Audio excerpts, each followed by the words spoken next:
What is up, guys? Welcome back to the Hardcore Fab channel. I am Anthony Bronner, and today we are back to work on Old Crow again. Well, this week I've got a ton of stuff done on the truck, a bunch of little things just here and there, nothing that's huge, but a bunch of stuff that adds up to being quite a little bit of stuff done, and it's all back here inside the bed. So I know you guys didn't tune in to sit here and watch me and look at this pretty mug that I've got going on here, so let's just jump into the work, and I'll show you what all I got done.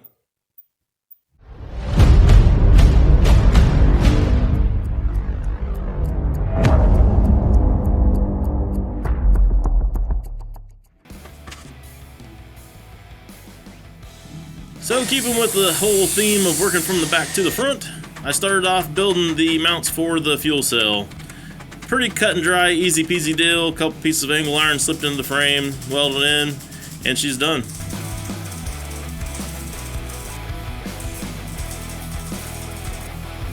And with some mounts done, we need to now cut the box down that the fuel cell sits in. It's just a little bit too wide and won't quite fit between the frame rails of the truck. So, a little bit of hacking and whacking there, and she fits like a glove.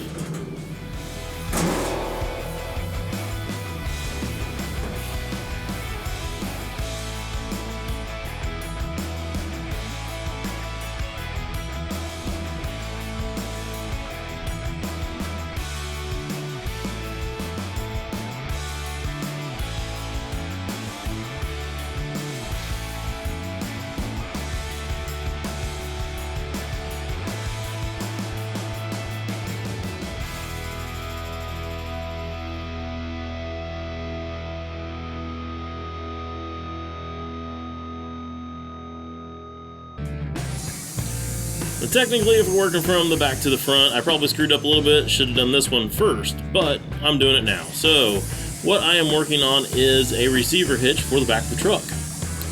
No, I'm not really going to plan on putting a trailer on this receiver hitch too often, but it does have some other uses.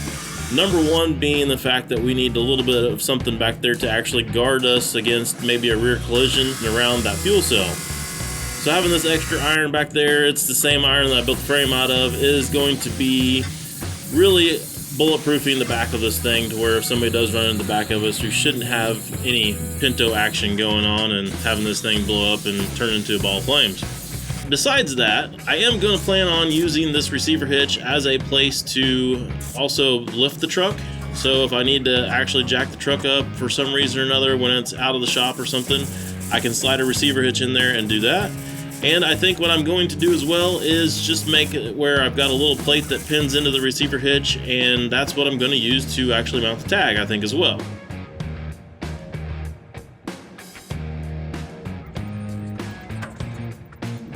I am going to put another brace in here to try to triangulate this thing from about where that shock mount is down to the bottom corner, just so it'll be extra strong in the end. But I kind of messed up my knee the other day, so I'm kind of not feeling like crawling around on my hands and knees on the floor. So I'll do that later on when I tear everything down and do the final weld on everything.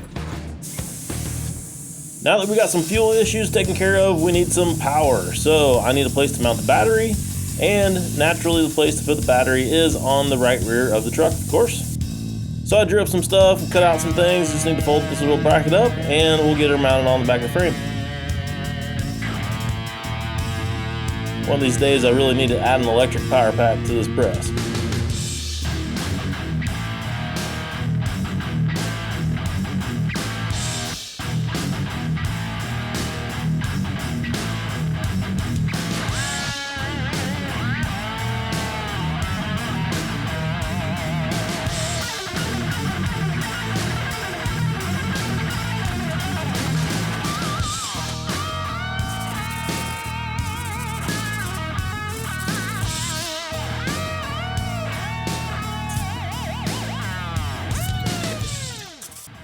Well, that pretty well finishes up everything behind the axle, so now we can move on the other side of it.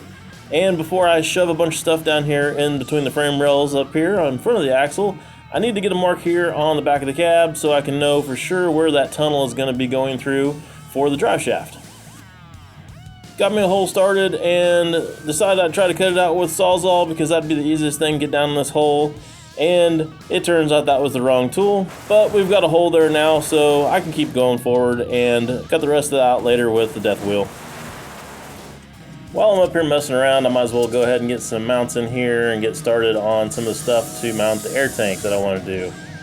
I'm going way overkill here just for mounting an air tank, but my thought is that having a little bit of tubing in here around where that drive shaft is going to be at might be kind of handy later on down the line if I happen to blow a U-joint out of this thing or something. I probably will go ahead and put a drive shaft hoop in somewhere on it, but just having these extra bars right there in that same area, just for extra benefit of some safety, it might literally save my rear later on down the line.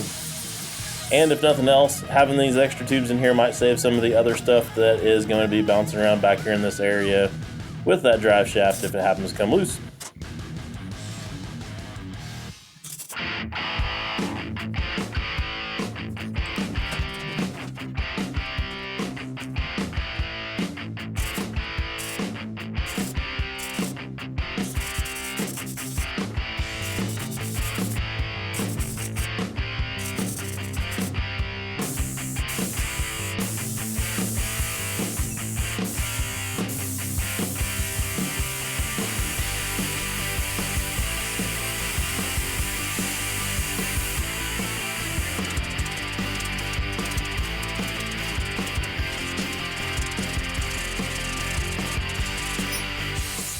There again, for the bracket on the air tank, I went inside, drew up some stuff, and whacked it out on the plasma table. Give her a quick cleanup, fold her up, and now we've got a bracket for our air tank.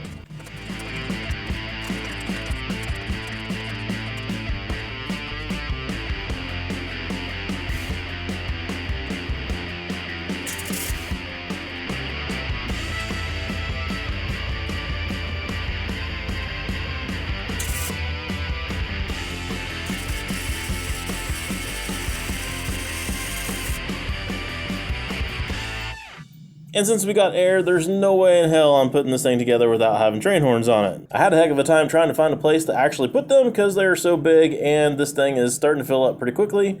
So this is really the only spot where they're going to fit. I got one hole stuck through the frame rail just to hold on there for now. It does need a couple more little tabs welded to the bottom of the frame rail to have a couple more mounting points. But there again, knees kind of jacked up, so I'll do that later.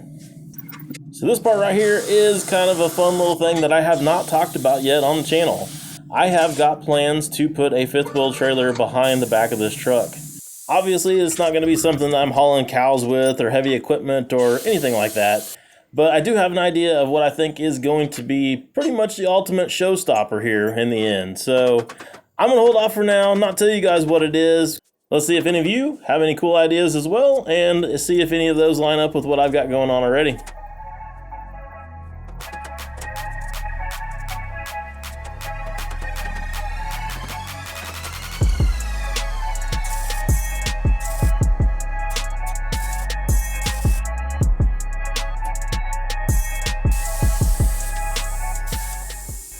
That gets us to the final piece of the puzzle that needs to be placed in here between the frame rails so that we can actually make all this stuff function. And that is an air compressor. So for the air compressor, pretty much the same thing as the air tank. We just need a simple bracket made, no big deal. And we'll get her stuck here to the side of the frame.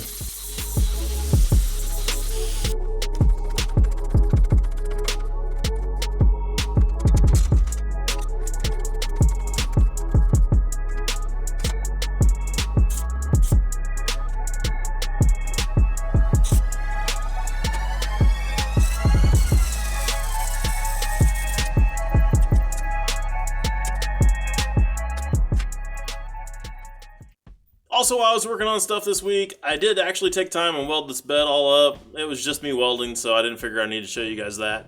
And I also tried playing around. You can kind of see there on the roll pan. I've tried playing around with some patina stuff. It didn't go so well. I mean, the roll pan, I could probably live with. It kind of looks rusty, and it's not too bad and not that far away from the tailgate. But I did some stuff on the bedside on the other side, and oof, it looks terrible. So I definitely need some work on that before I can actually say that I can do that. So I didn't show you guys that stuff either because there's no sense in me showing you the wrong way to do something, right?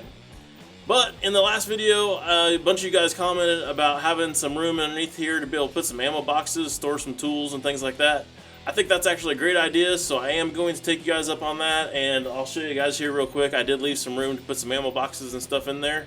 I don't have any yet, so I can't actually put those in, but that's definitely something I think I'm going to do down the road. So I'll flip the camera around here, give you guys a quick little walk around of this real fast so you guys see how everything is kind of fitting in there together inside the bed. And I guess I'll probably show you the ugly bedside on the other side too before we get this video wrapped up.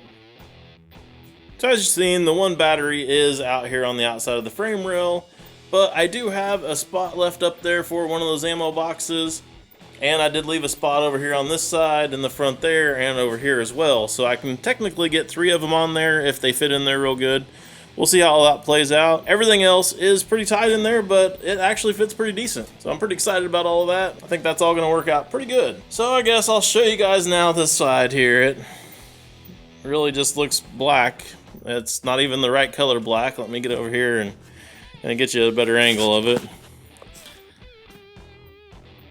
I do kind of have the rust stuff figured out. It does look kind of rusty up in there. I guess probably my problem is I was trying to make it look like there was a fender on there at one time. Somebody took it off, and then it was rusty behind the fender and not on the other side of the fender. Kind of like it would normally if you seen that or whatever, but I don't know. I don't have something figured out here quite right yet. I guess if you guys know anything about that kind of stuff, you can comment below or send me some links or something. Maybe I'll learn something on this deal. The back of it, like I said, it looks kind of rusty. I actually could probably live with that.